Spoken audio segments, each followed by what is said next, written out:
नमस्कार, अक्षत न्यूज में आपका स्वागत है। आज हमारे साथ हैं एक खास मेहमान जिनके साथ हम करेंगे एक यादगार चर्चा।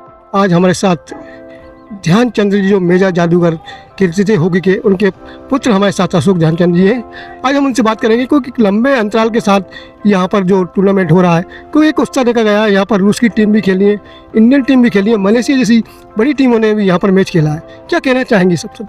जी बिल्कुल, ये एक ऐतिहासिक नगर है। खेलों के इतिहास को अगर हम देखें, और इसमें चाहे वो मेजर ध्यानचंद क्यों ना हो, रूप सिंह साहब क्यों ना हो, स्वर्गीय केन दुबे साहब, और हम तो खिलाड़ी के रूप में यहाँ पर खेले ही खेले 53-54 साल पहले। तो ये नगर की एक खूबसूरती रही है, और हॉकी का खेल बहुत ही प्रचलित रहा है। और इस एक टूर्नामेंट शहर में का आयोजन होना नगरवासियों के लिए, हमारे आने वाले बच्चों के भविष्य के लिए एक बहुत उज्जवल रास्ता सामने प्रशस्त करता है। अनफॉर्चुनेट कहीं किन्हीं कारणों से पिछले 9 वर्षों से टूर्नामेंट में स्वर्गीय Shri Lal Bahadur Shastri gold cup tournament जो ये बंद था, लेकिन मुझे बेहद खुशी है, और मैं इसके लिए पूरे जो कार्यकारिणी हमारी नगर की हैं, हमारे अध्यक्ष महोदय हैं, पार्षद जी हैं, हमारे जो विधायक साहब हैं, नगर अध्यक्ष जी हैं, मैं कहूँ पूरा नगर इस बात के लिए आज खुशी महसूस कर रहा है कि उन्होंने 9 साल के बाद इस टूर्नामेंट को फिर से दोबारा शुरू करने में सफलता हासिल करी है। और ये नगर जो है एस्ट्रोटर्फ भी इसके अंदर लग चुका है।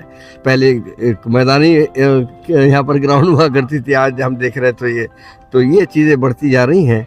तो इसके लिए मैं पूरे नगर को, पूरे नगरवासियों को, और हमारे जितने भी अधिकारीगण हैं, हमारे जितने भी इसको संचालित करने वाली संस्थाएं हैं, चाहे वो नगर पालिका हो, चाहे वो विधायक हो, चाहे वो हमारे प्रशासनिक अधिकारीगण हो, तो उनको मैं सबको धन्यवाद और नमन करता हूँ कि ये टूर्नामेंट उन्होंने शुरू कराने में सफलता हासिल की। सर, हमने देखा है, सुना भी, छोटे थे ध्यानचंद जी को जो हॉकी का जादूगर कहा था कि उनकी स्टिक से गेंद ऐसी चिपक जाती थी जैसे कोई फेविकोल लगा दी हो। क्या कहना चाहेंगे?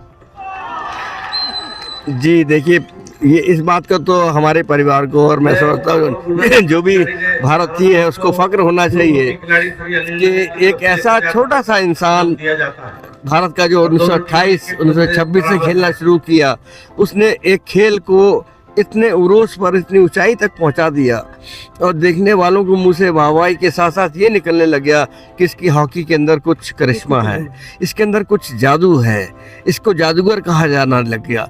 और कि दुनिया में ऐसी कोई खिलाड़ी की मिसाल नहीं मिलेगी कि किसी का बैट तोड़ के देखा गया हो, या बदल के देखा गया हो, या दूसरा दिया गया हो, लेकिन ध्यानचंद की हॉकी को तोड़ कर देखा गया, बदल कर देखा गया, और एक दूसरी हॉकी दे कर देखा गया कि इससे खेल कर दिखाओ कि तो इसके अंदर कोई जादूगरी तो नहीं है।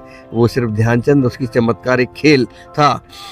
वो खेल भी उन्होंने अपनी मेहनत, अपनी लगन, अपनी तपस्या से प्रैक्टिस करके आगे बढ़ाया था। और उनके जो गुरु उस वक्त, जिन्होंने एक मामूली सी टिप्स तुमको दी थी कि ध्यान, तुम अपने खेल को ड्रिबलिंग पे मत लगाओ, डॉस के ऊपर मत चलाओ, इसको तुम पासिंग के साथ खेलना शुरू करो, क्योंकि हॉकी एक टीम गेम है, और टीम गेम के लिए तुम्हें हर खिलाड़ी से तुम्हें सहायता लेनी चाहिए, उनके साथ मिलजुल के खेलना चाहिए।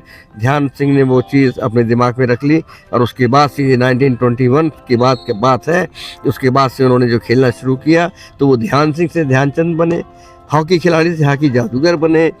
हमारे देश के पहले खिलाड़ी जिनको कि 1956 में पद्म भूषण का अवार्ड मिला था सरकार की तरफ से, वो हमारे भारत के प्रथम नहीं बल्कि दुनिया के ऐसे खिलाड़ी हैं जिनके नाम से एक स्पोर्ट्स देश को हमको सेलिब्रेट करने का अवसर मिला। जो उनका जन्मदिन है 29 अगस्त को हम जब सेलिब्रेट करते हैं, उनके नाम के अवार्ड जो हॉकी इंडिया देती है, सबसे हाईएस्ट अवार्ड है, वो भी मेजर ध्यानचंद लाइफ टाइम पुरस्कार है। और भारत सरकार का जो सबसे बड़ा पुरस्कार है, खेल रत्न पुरस्कार, वो भी मेजर ध्यानचंद के नाम से दिया जाता है। तो एक ऐसे नाम, ऐसा कि किसी भी शख्स की दुनिया में नहीं मिला, मुझे नहीं मिला कि किसी से भी बात करो ध्यानचंद का नाम लोग।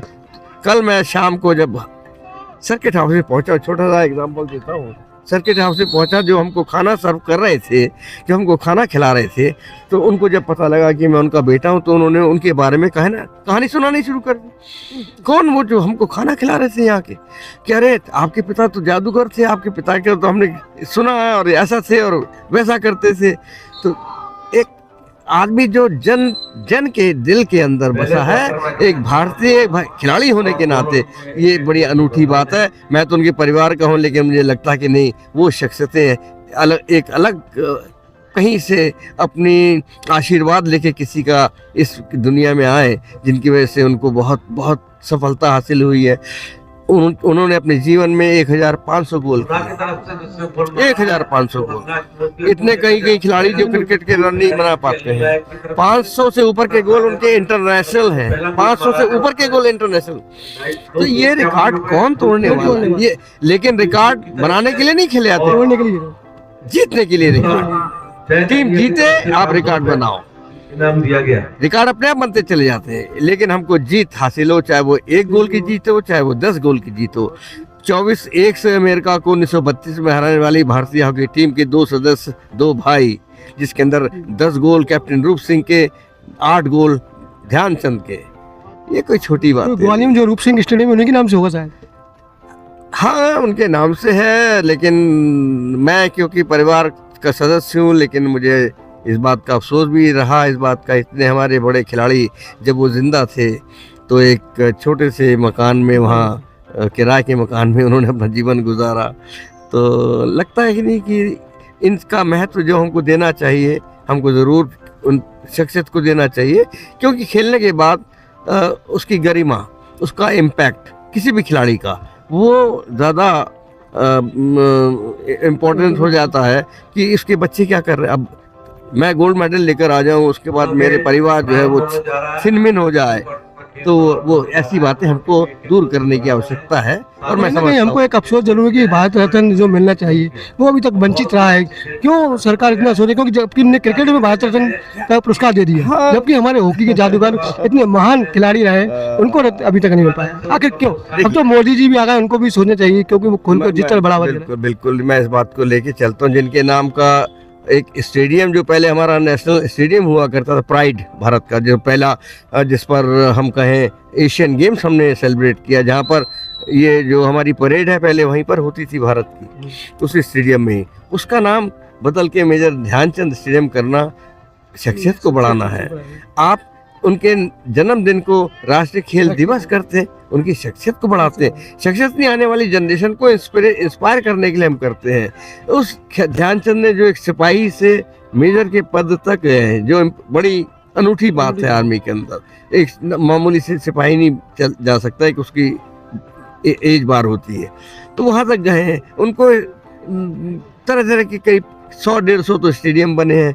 उन 26 मूर्तियाँ इस देश के अंदर स्थापित की गई हैं, और वो एक सरकारी ज़रूर है, बाकी लोगों की भावनाएं थी, लोगों के ऐसे प्यार मोहब्बत से उनकी मूर्तियाँ लोगों ने अपने अपने शहर में, चाहे वो हैदराबाद हो, चाहे कलकत्ता हो, चाहे वो यूपी हो, बिहार हो, कहीं हो, तो उनकी मूर्तियाँ 26 मूर्तियाँ देश में लगाई गई हैं।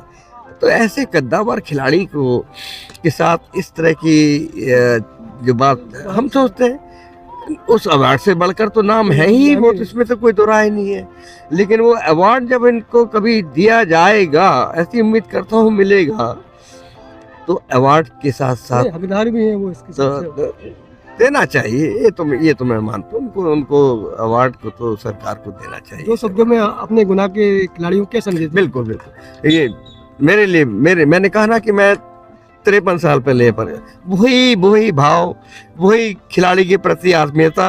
मैं अंदर आता हूं तो इतने मिलने वाले उस ज़माने के जो साथ में थे, वो मुझसे मिलने के लिए यहाँ पर मौजूद होते हैं। और मैं आज इस जो 9 साल के बाद टूर्नामेंट शुरू हुआ है, हमारे सभी प्रशासनिक अधिकारी, हमारे जितने भी संस्था हैं, अध्यक्ष महोदय बैठी हुए हैं हमारे साथ में, तो इन सब का स्नेह प्यार जो है इस खेल के लिए प्रति जागृत होते देख रहा हूँ। उम्मीद करता हूँ कि गुना जो अपने आप में गुण से भरा है, तो उसको हम लोग, हमारे सभी नगरवासी उसको आगे बढ़ाएंगे, और उसके लिए मैं अपनी शुभकामनाएं प्रेषित करता हूँ। सर बहुत बहुत धन्यवाद, आपने हमको थोड़ा समय दिया, और हम चाहेंगे कि आप इसी तरह और भी प्रोत्साहित करते रहे और ये टूर्नामेंट इस तरह आगे बढ़ता रहे। जी बहुत हमेशा से हॉकी को बढ़ाता रहा है और 9 साल से बंद था टूर्नामेंट, तो यकीनी तौर पे ये एक बहुत बड़ा अचीवमेंट है। और गुना में जो टैलेंट है हॉकी का, इस टूर्नामेंट के ज़रिए नेशनल और इंटरनेशनल लेवल के बच्चे तैयार होंगे, क्योंकि जब टूर्नामेंट होगा तो वो बच्चे देखेंगे और स्किल्स को सीखेंगे। इसलिए ये टूर्नामेंट एक अचीवमेंट है गुना के लिए और प्रेरणा भी है। देखिए आपको जिस तरह ये टूर्नामेंट चालू हो चुका है और हमारे गुना की जो प्रतिभा है वो उभरेंगी और साथ में ऐसे महान खिलाड़ी उनका भी आशीर्वाद बना रहेगा। अक्षत न्यूज लाइव टीवी, सच की आवाज, हर पल धड़कन।